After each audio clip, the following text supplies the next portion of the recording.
エヴァアス2です。サブチャンネルはこれでいきたいと思います。はい、今日ね、皆さんお待たせはしていないと思いますが、サブチャンネル、さっき言った通りね、さっき動画アップロードしました。それをくしゃみをやってみた完結編をサブチャンネルでやりたいと思います。昨日の結果は15回ですね。その15回を超えたいと思います。いきますよ。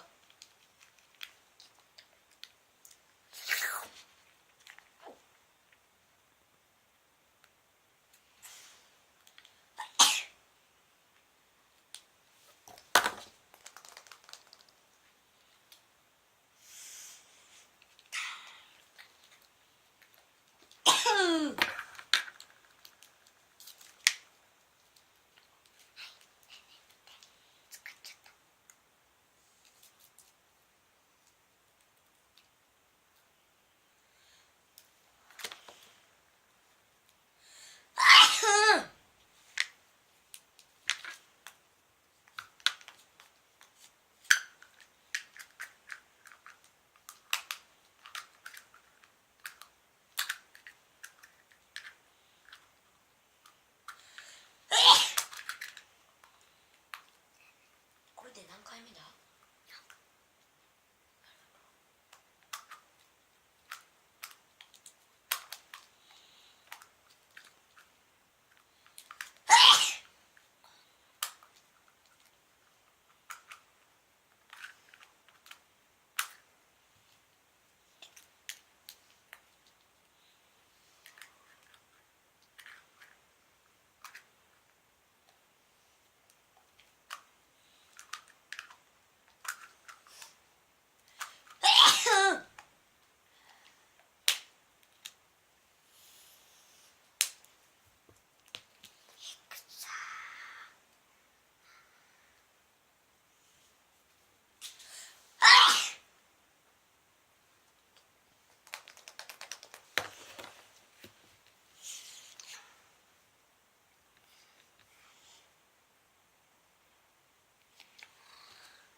今はここまでで終わります。